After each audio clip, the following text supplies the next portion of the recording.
Assalamualaikum warahmatullahi wabarakatuh.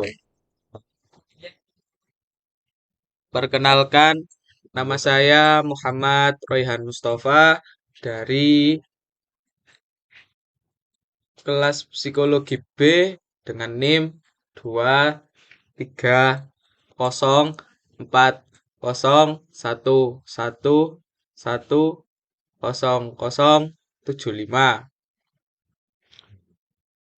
Saya berasal dari kota Sidoarjo, tepatnya di Jabon, Kecamatan Jabon, Desa Dukosari.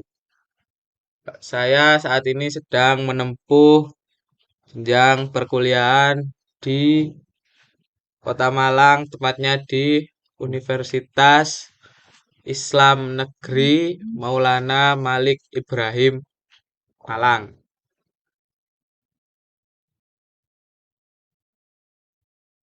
Kehadiran saya di sini bertujuan untuk membuat video tentang biografi Nabi Muhammad Shallallahu Alaihi Wasallam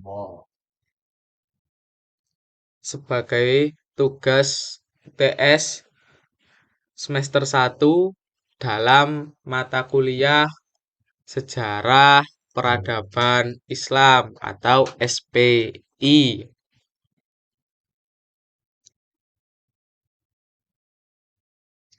Sebelumnya saya akan membacakan ketentuan-ketentuan dalam video tugas UTS saya kali ini. Di antaranya adalah tugas mahasiswa wajib membuat video tentang tema yang pertama, satu, biografi dan sejarah hidup Nabi Muhammad Shallallahu Alaihi Wasallam. Yang kedua, biografi dan sejarah hidup Sayyidah Khadijah Al-Kubra. Yang ketiga, biografi dan sejarah hidup Sayyidah Fatimah Zahra. Yang keempat, biografi dan sejarah hidup Sayyidah Aisyah. Dengan ketentuan, mahasiswa harus memilih salah satu dari keempat tema tersebut. Dan saya memilih tema biografi Nabi Muhammad SAW.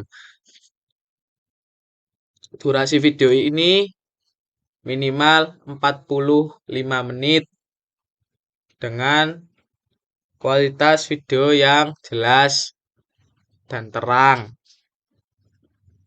Dan video kali ini akan saya upload ke akun YouTube pribadi saya dengan deadline 23 Oktober 2023.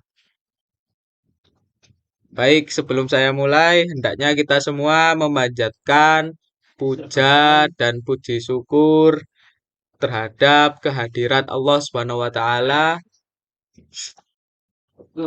dan sholawat serta salam tetap terlimpah curahkan terhadap junjungan baginda kita Nabi Muhammad Shallallahu Alaihi Wasallam yang telah menuntun kita dari zaman kegelapan menuju zaman yang terang benderang, yakni ad-dinul Islam wal iman.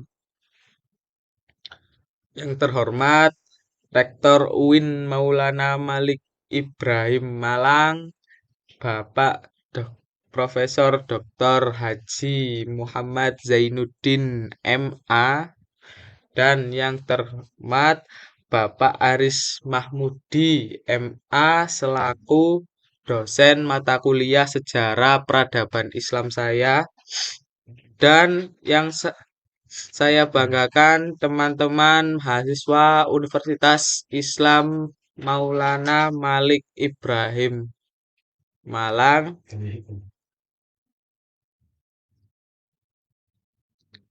Nah, Baiklah, saya akan mulai ceritanya. Saya akan menjelaskan biografi Nabi Muhammad Shallallahu Alaihi Wasallam dimulai dari yang pertama adalah Nabi Muhammad Shallallahu Alaihi Wasallam adalah Nabi dan Rasul terakhir yang diutus oleh Allah Subhanahu Wa Taala untuk menyampaikan risalah langit kepada umat manusia.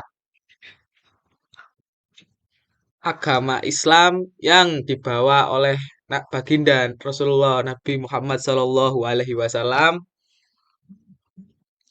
adalah penyempurna dari agama-agama yang sudah ada sebelumnya. Beliau menyebarkan agama Islam dengan penuh perjuangan. Sudah tidak terbayang perjuangannya beliau itu seperti apa.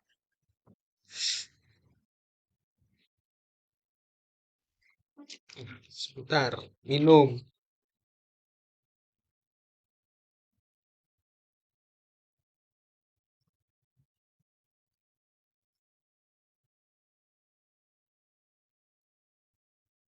Nabi Muhammad mengalami hidup yang berliku.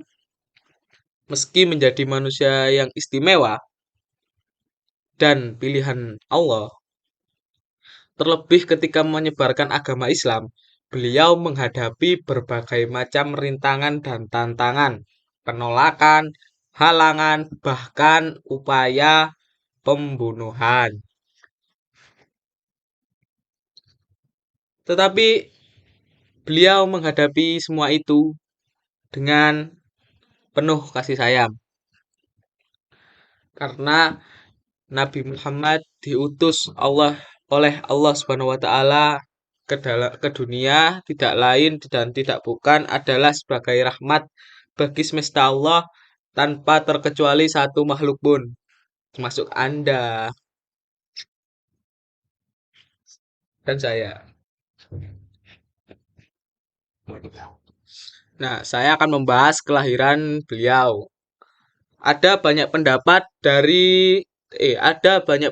dan riwayat terkait dengan biografi Nabi Muhammad, terutama tentang hari tentang kelahiran Nabi Muhammad ini. Namun, menurut riwayat yang paling masyhur, Nabi Muhammad Shallallahu Alaihi Wasallam lahir pada tahun gajah, yang dimana Raja Abraha dari Yaman dan pasukan bergajahnya itu sedang menyerang Ka'bah, yang itu tertulis dalam surat Al-Fil yang bunyinya A'udzu billahi minasyaitonir rajim. Bismillahirrahmanirrahim. Alam tara kaifa fa'ala rabbuka bi ashabil fil? Alam yaj'al kaidahum fi tadlil wa arsala 'alaihim tayran ababil tarmihim bihijaratin min sijil fajalahum kasfim ma'kul. Artinya Anda sekalian cari sendiri ya. Mohon maaf. Terus Raja Abraha ini dan pasukan bergajahnya itu menyerang Yaman tepat pada tanggal 12 Rabiul Awal atau bertepatan dengan 29 Agustus 580 Masehi di Mekah. Pendapat ini didasarkan pada sebuah riwayat Imam Abu Ishaq dan Sayyidina Ibnu Abbas. Beliau meriwayatkan seperti ini. Rasulullah itu dilahirkan di hari Senin tanggal 12 di malam tenang pada bulan Rabiul Awal tahun Gajah. Diriwayatkan banyak kejadian ajaib dan luar biasa. Sampai-sampai itu tidak masuk akal. pada saat beliau lahir itu banyak kejadian-kejadian yang ajaib, teman-teman. Baik pada saat-saat sebelum dan saat-saat setelah Nabi lahir, pada yakni itu pada malam menjelang kelahiran Nabi, pintu-pintu surga itu dibuka lebar, dibuka selebar-lebarnya dan pintu neraka itu ditutup serapat-rapatnya. Lalu ribuan malaikat turun ke bumi. Terus bulan itu teman-teman terbelah, teman-teman. Bulan itu terbelah, bintang-bintang bersinar terang dan burung-burung penuh cahaya memenuhi rumah Sayyidah Aminah atau ibunda Nabi Muhammad Sallallahu Alaihi Wasallam.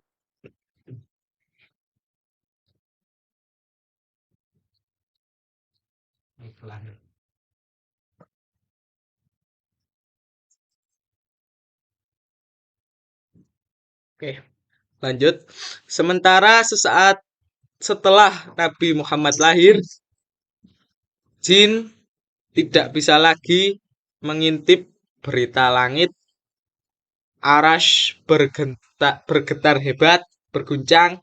Seluruh langit dipenuhi oleh cahaya sehingga menjadi terang. Nah, itu ada teman saya, teman-teman. Namanya Fajar. Nah, lalu ada di sana itu sebuah istana yang bernama Istana Kisra. Kisra. Istana tersebut itu berguncang begitu dahsyat sehingga menyebabkan 14 dari seluruh balkon yang ada di istana tersebut itu roboh. Bayangkan kalau balkon aja roboh itu satu aja. Ya iyalah, satu aja. Roboh itu kan ya wajar lah kalau satu. Kalau 14 loh teman-teman, 14. Coba saja kalau kena kepala kalian. Nah, lalu ada api abadi yang disembah oleh umat Majusi itu. Tiba-tiba itu padam. Nggak tahu tanpa sebab. Nah, sebabnya itu ya ini. Karena baginda Rasulullah itu lahir. Dan bahkan Ka'bah pun juga ikut bergetar selama di sini tertulis Ka'bah bergetar selama 3 hari karena bahagia menyambut kehadiran baginda Rasulullah Nabi Muhammad Shallallahu Alaihi Wasallam.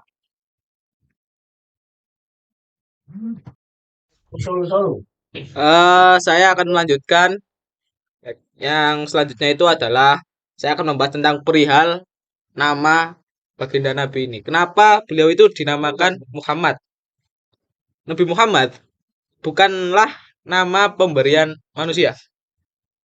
Ia adalah nama yang disampaikan oleh Allah Subhanahu wa taala kepada ibundanya, Sayyidah Aminah dan kakeknya Abdul Muthalib. Melalui malaikat Jibril, bukan, melalui malaikat dan isyarat mimpi. Dalam satu riwayat seperti tercantum dalam Al-Sirah Al-Nabawiyah karya Ibnu Hisham, Sayyidah Aminah itu didatangi oleh malaikat Allah ketika sedang mengandung beliau Nabi Muhammad Shallallahu Alaihi Wasallam. Lanjut. Kepada Sayyidah Aminah, malaikat tersebut menginformasikan teman-teman bahwa anak yang sedang di dalam kandungannya itu adalah pemimpin umat dan meminta agar Sayyidah Aminah menamai anak tersebut dengan nama yang mulia yaitu Muhammad. Begitu juga dengan sang kakek. Sang kakek yang bernama Abdul Muthalib ini, dia mendapatkan inspirasi nama Muhammad ini di mimpinya juga, teman-teman. Jadi, pada saat cucunya itu lahir, ya, Abdul Muthalib itu membawanya ke dalam Ka'bah dan bertawaf.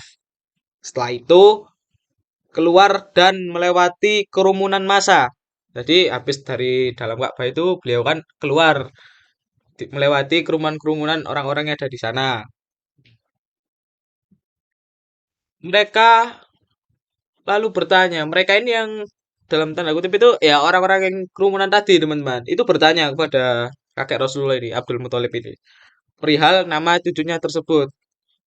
Siapa nama cucunya? Ya nggak tahu sih. Kalau tanya kayak gitu nggak tahu. Eh, maka dijawablah oleh beliau kalau bahwasannya itu nama cucunya itu adalah Muhammad. Lalu orang-orang itu bingung dan kembali bertanya, menanyakan, mengapa kok dinamakan Muhammad? Sebuah nama yang terdengar sangat asing di telinga masyarakat Arab pada saat itu.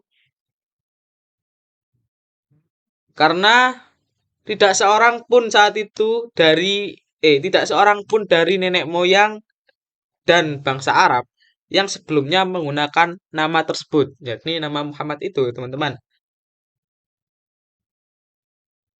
Lalu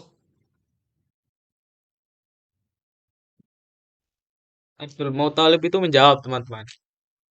Kalian penasaran jawabannya seperti apa? Bentar.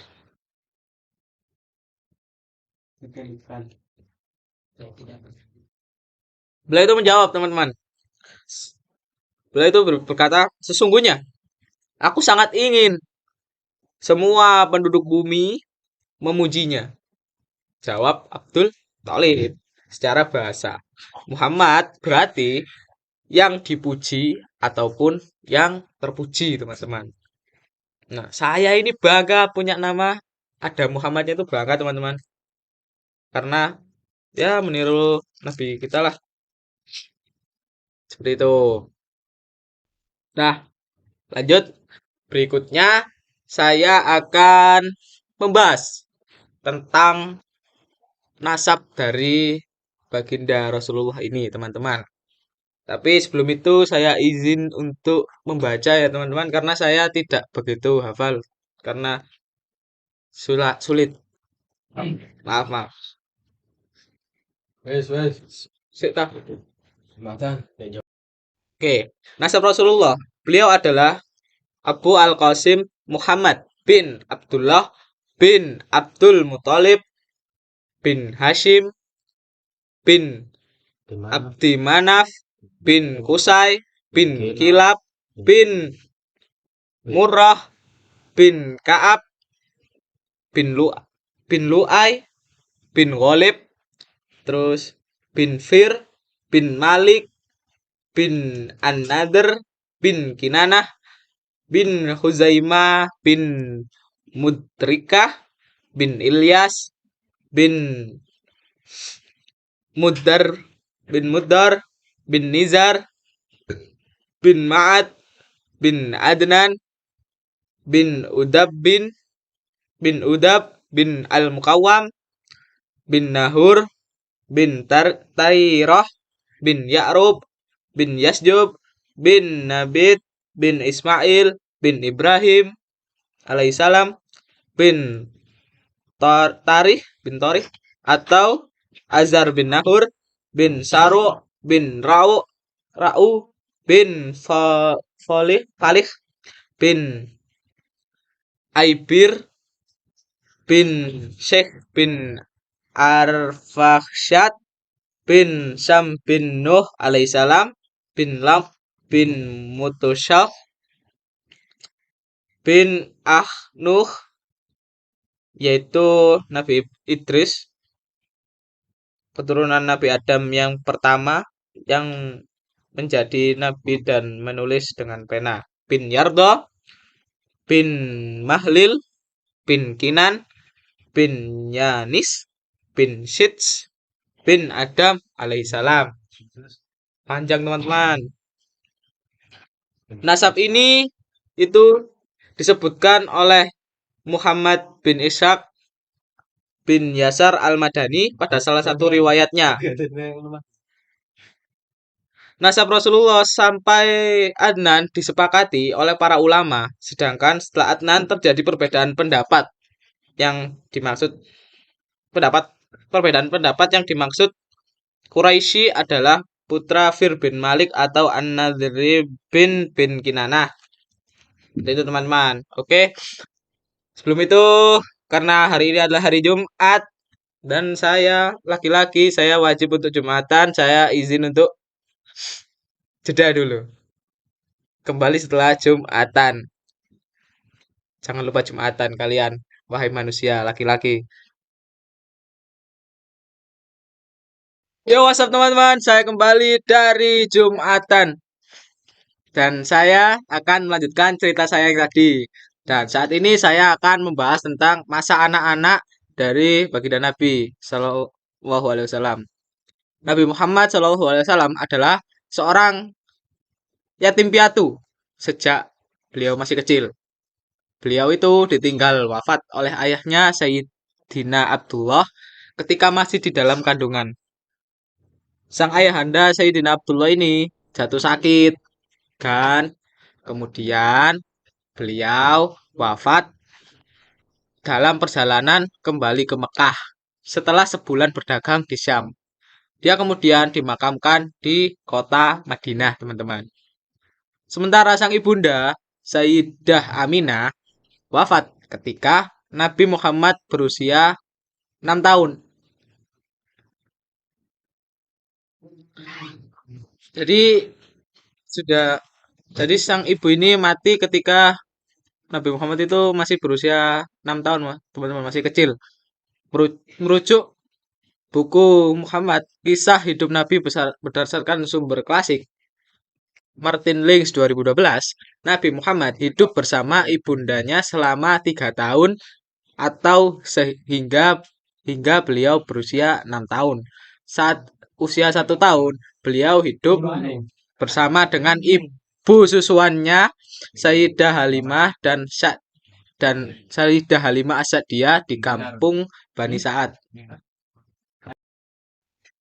Kenapa baginda Nabi Muhammad itu saat usia 1 tahun tidak hidup bersama ibunya, tetapi hidup dengan ibu susuannya, yaitu Sayyidah Halimah As-Sa'diyah di kampung Bani Sa'ad?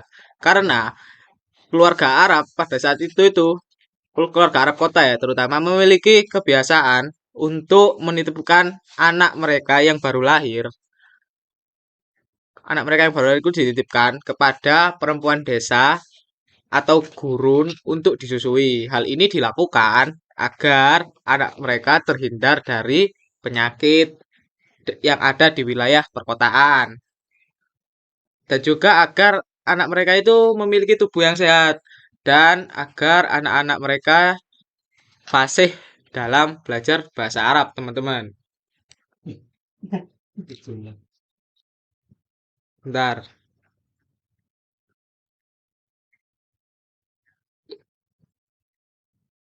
Begitu pula dengan Sayyidah Aminah ini, yaitu ibunda Nabi Muhammad SAW. Ia menitipkan baginda Nabi Muhammad kepada Halimah As-Sa'diyah beberapa saat setelah melahirkannya. Dengan demikian, Nabi Muhammad itu menghabiskan masa anak-anaknya, masa balita di kampung Bani Sa'ad. Kehadiran Nabi Muhammad SAW membawa keberkahan tersendiri bagi Halimah dan keluarganya. Karena setelah adanya Nabi di kehidupan Halimah dan keluarganya itu menjadi lebih sejahtera, teman-teman. Hewan ternaknya itu gemuk-gemuk dan beranak banyak. Lalu, singkat cerita, pada usia 6 tahun, Nabi Muhammad SAW kembali hidup dan tinggal bersama sang ibunda, Sayyidah Aminah. Namun tidak berselang lama, beliau ditinggal wafat oleh sang ibunda. Nabi kemudian diasuh oleh kakeknya, yakni Abdul Muthalib.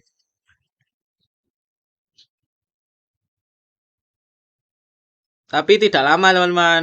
Kemudian kakeknya itu wafat dan Nabi Muhammad diasuh oleh pamannya Abu Thalib. pada saat usia 8 tahun, Nabi Muhammad itu mulai bekerja mengembala kambing milik orang kaya di Mekah. Disebutkan Nizar Abzaza dalam Bilik Cinta Muhammad 2018. Setidaknya ada 3 alasan mengapa Nabi Muhammad ketika kecil ini akhirnya memutuskan untuk bekerja mengembala kambing, teman-teman. Yang pertama itu membantu meringankan beban ekonomi keluarga Abu Thalib. Kedua, mengembala kambing sendiri itu tidak butuh modal. Nah, yang ketiga itu Nabi Muhammad senang berada di padang yang luas. Karena di sana beliau itu bebas merenungkan segala sesuatu secara mendalam, teman-teman, tanpa ada yang mengganggunya. Jadi nggak ada yang nggak ada yang mengganggu konsentrasinya gitu loh. Beliau menjadi pengembala kambing kurang lebih selama 4 tahun, teman-teman. Lanjut ke masa remaja, pada saat usia 12 tahun, beliau itu diajak oleh Abu Thalib ikut ke dalam kafilah dagang ke Syam. Sejak saat ini, beliau itu semakin menekuni dunia perdagangan. Sehingga suatu suatu saat itu ada seorang saudagar kaya Mekah, Sayyidah Khadijah, membuka lowongan kerja bagi siapa saja untuk menjajakan barang-barang dagangannya, teman-teman.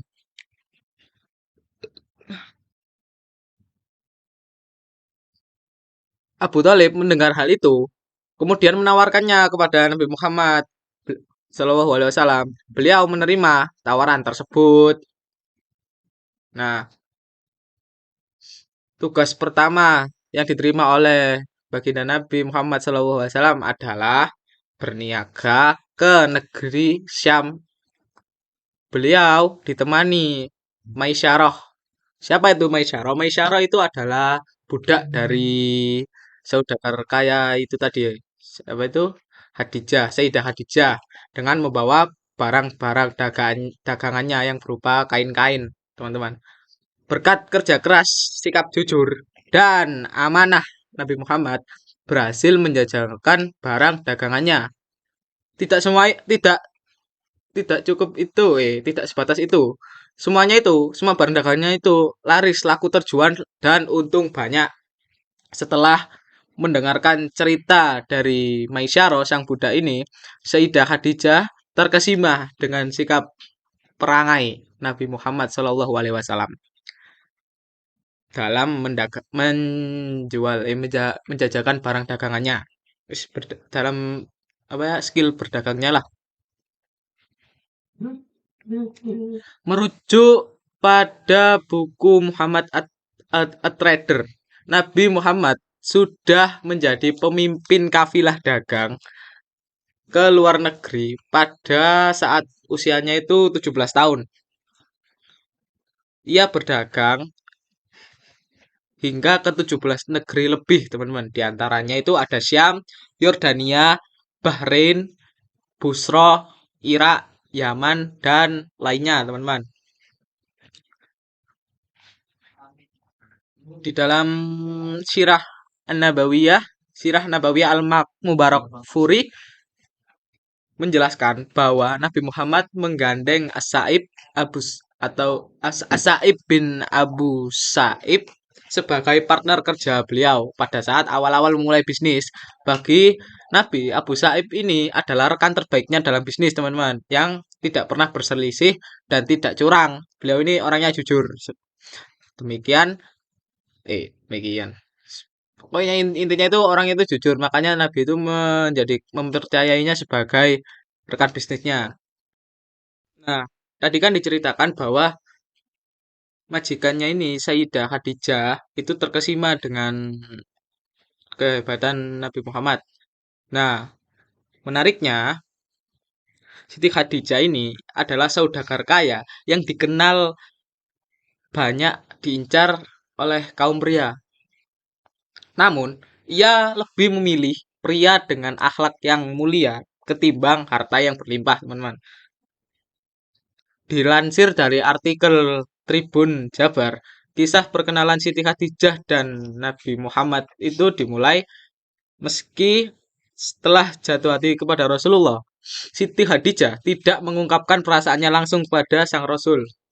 Jadi Siti Khadijah ini mengungkapkan perasaannya itu melalui temannya, teman beliau yang bernama Nafisah binti Munabbih. Minum.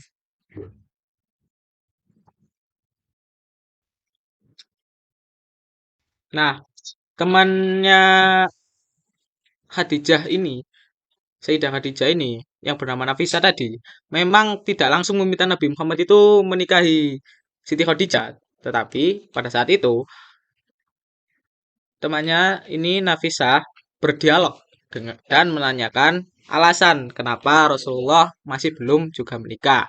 Tak terduga, ternyata jawaban Nabi saat itu juga memang sama. Namun, saat itu beliau hanya mengatakan ia tidak memiliki harta lebih dan mahar yang banyak. Sungguh niat awal dari Siti Khadijah ini bukanlah soal harta. Tak peduli, tak peduli soal mahar dan harta yang diberikan, Nafisah hanya mengungkapkan saran. Intinya seperti itu, teman-teman. Nafisah ini menyebut bahwa Siti Khadijah adalah wanita yang patut untuk beliau. Dari saran Nafisah itulah Nabi Muhammad SAW ini tertarik menikah bagaikan gayung yang bersambut. Nabi Muhammad pun menyetujui menikahi Siti Khadijah. Setelah membicarakannya kepada pamannya Abu Thalib, Rasulullah SAW pun mendatangi Khadijah dan melamarnya. Dan tak lama setelah itu pernikahan Nabi Muhammad SAW dan Siti Khadijah dilangsungkan. Akad nikahnya hanya dihadiri oleh keluarga Siti Khadijah dan dari Bani Hisham dan para pembesar kabilah Mudhar.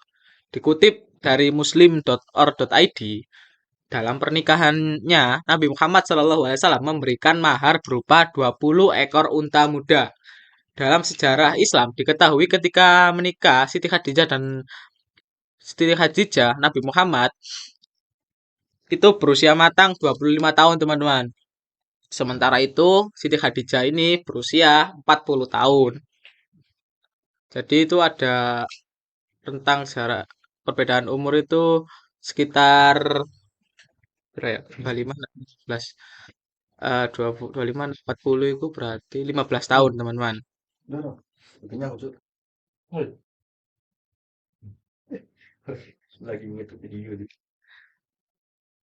Hmm, bentar, teman-teman.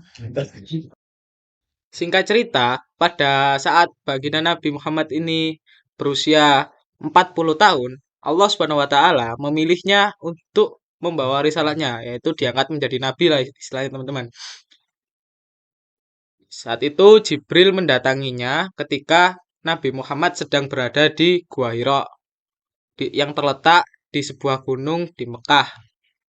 Semenjak itu, jadilah ia sebagai Rasulullah. Beliau berdakwah di Mekah selama 13 tahun. Menurut pendapat lain, itu ada yang bilang 15 tahun atau 10 tahun. Tapi pendapat yang benar itu 13 tahun, teman-teman. Jadi, Rasulullah itu sholat menghadap Baitul Maqdis selama di Mekah tanpa membelakangi Ka'bah, tetapi menjadikan Ka'bah di depannya setelah beliau hijrah ke Madinah. Rasulullah sholat menghadap ke Baitul Maqdis itu selama 16 bulanan, teman-teman. Nah, saya sekarang saat akan membahas hijrahnya Rasulullah Shallallahu Alaihi Wasallam. Nah, agak belibet, sorry. Hijrahnya Rasulullah Shallallahu Alaihi Wasallam ini hijrah ke Madinah bersama sahabatnya yaitu Abu Bakar As-Siddiq radhiyallahu anhu dan budaknya Amir bin Fuhairah serta seorang penunjuk jalan yakni Abdullah bin Al-Uraikid Al-Laisi yang masih kafir, teman-teman. Selanjutnya Rasulullah pun berdakwah di Madinah selama 10 tahun. Sebagai informasi ya teman-teman, Rasulullah SAW ini memiliki 4 sahabat yang paling dikenal saat ini, yaitu Abu Bakar As-Siddiq radhiyallahu anhu, terus Umar bin Khattab, lalu Utsman bin Affan, dan Ali bin Abi Thalib. Lalu saya akan membahas tentang putra dan putri Rasulullah SAW. Rasulullah SAW memiliki 3 orang putra, yaitu yang bernama pertama Al-Qasim. Al-Qasim dilahirkan di Mekah sebelum Nabi Muhammad diangkat menjadi nabi. Sayangnya putra beliau ini meninggal di Mekah pada usia 2 tahun. Namun, menurut Qatadah, Al-Qasim meninggal ketika ia sudah bisa berjalan. Yang kedua, putra yang kedua itu bernama Abdullah, dinamakan juga dengan At-Thayyib atau yang berarti yang baik, dan At-Thahir yang berarti suci, karena ia dilahirkan sesudah Islam. Ada yang berpendapat bahwa At-Thayyib dan At-Thahir ini adalah putra Rasulullah SAW yang lain. Namun pendapat pertama adalah yang benar.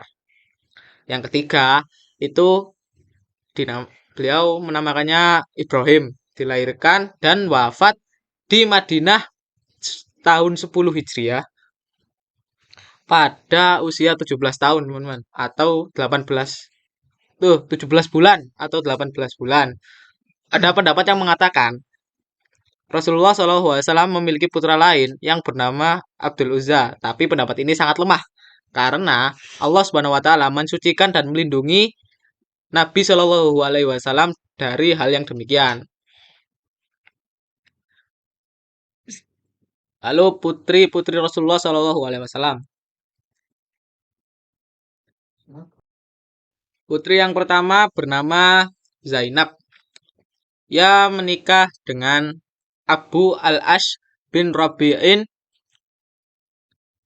bin Abdul Uzza bin Abdul Syams, sepupu Zainab. Karena ibunya adalah Hala binti Khuwailid, ya, yakni saudara dari Khadijah binti Khuwailid. Zainab mempunyai anak bernama Ali yang meninggal waktu kecil, dan Umamah yang digendong oleh Nabi Shallallahu alaihi wasallam waktu beliau sholat, dan setelah dewasa ia menikah dengan Ali bin Abi Thalib setelah Fatimah wafat. Putri yang kedua itu bernama Fatimah. Fatimah menikah dengan Ali bin Abi Thalib. Dari pernikahan tersebut, Fatimah melahirkan Hasan dan Husain. Muhassin yang meninggal waktu kecil, Ummu Kulsum yang menikah dengan Umar bin Khattab, dan Zainab yang menikah dengan Abdullah bin Ja'far bin Abi Thalib.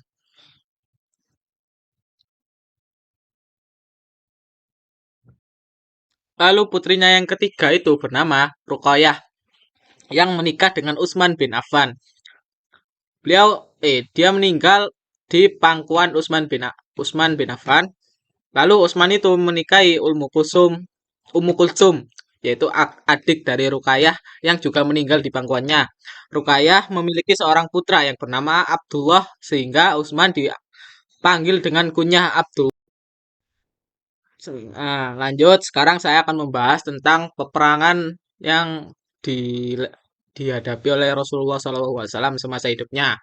Menurut pendapat masyhur yang dikatakan Muhammad bin Ishaq, Abu Mahsyar, Musa bin Uqbah, dan yang lainnya, Rasulullah SAW itu mengikuti 25 peperangan, dan ada yang mengatakan 27 peperangan. Sedangkan jumlah pengiriman pasukan dan peperangan yang tidak diikuti Nabi Shallallahu alaihi wasallam sekitar 50-an.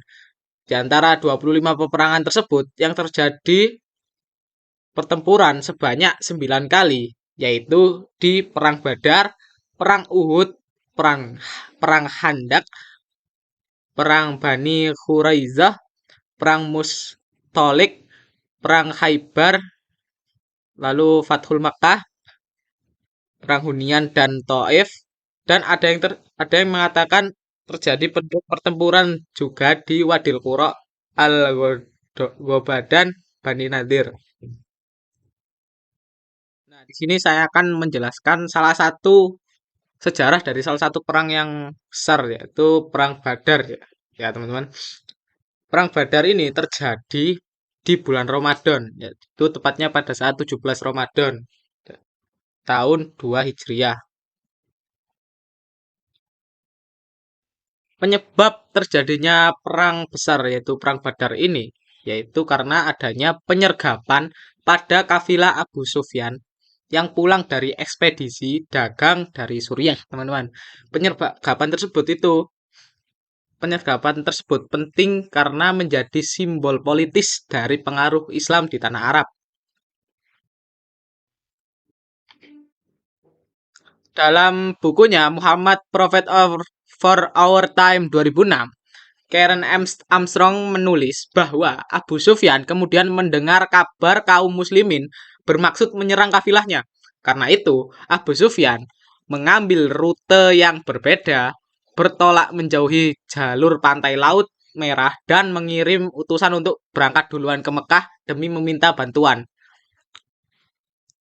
Lalu mendengar bahwa umat Islam akan menyerang kafilah Abu Sufyan, kaum Quraisy di Mekah itu menjadi marah. Rencana penyergapan oleh kaum muslimin itu dinilai menodai kehormatan kaum Quraisy. Maka dari itu, kabilah-kabilah Makkah segera memasok bala tentara dengan jumlah total 1.000 orang guna menghadapi pasukan Islam yang jumlahnya jauh lebih sedikit, teman-teman. Di antara pasukan Quraisy itu bahkan terdapat kerabat Rasulullah SAW dari Bani Hashim, seperti paman Nabi Abbas bin Abdul Muthalib, Hakim, sepupu Khadijah, dan sebagainya. Pertempuran besar dalam Perang Badar sebenarnya itu di luar perkiraan umat Islam. Sejak awal, Nabi Muhammad SAW merencanakan pasukan Muslim buat penyergapan biasa, bukan demi perang besar. Karena itulah pasukan Islam saat itu tidak banyak, hanya berjumlah 313 orang. Ketika melihat besarnya tentara Mekah beserta banyaknya persenjataan, zirah, tombak, pedang, dan alat-alat perang lain yang lengkap, Nabi Muhammad SAW ini menangis dan lalu bermunajat dengan membaca doa. Doanya itu kurang lebih seperti ini. Ya Allah, jikalau rombongan yang bersamaku ini ditakdirkan untuk binasa, tak akan ada seorang pun setelah aku yang akan menyembahmu. Semua orang beriman akan meninggalkan agama nan sejati ini. Setelah itu, Nabi Muhammad SAW merancang strategi perlawanan. Beliau menjajarkan tentaranya dalam formasi yang rapat, sekaligus memerintahkan agar sumur-sumur segera dikuasai, guna memutus pasokan air ke kaum Quraisy tadi, musuhnya. Strategi lainnya adalah mengawali perang dengan pertempuran jarak jauh. Ketika pasukan Quraisy bertolak untuk menyerang, pasukan Islam tidak segera menyambutnya dengan duel fisik, melainkan lebih dahulu menembakkan anak-anak panah dari kejauhan. Setelah itu, mereka baru menghunus pedang kemudian bertempur satu lawan satu. Dengan strategi yang rapi dan penuh perhitungan, setelah setengah hari, 50 pemimpin suku Quraisy itu tewas, termasuk Abu Jahal. Sementara sisanya banyak yang kabur. Di sisi lain, korban dari kubu pasukan muslimin ini hanya 14 orang, teman-teman. Bayangin, 1.000 orang melawan 313 orang. Menang 313 orang.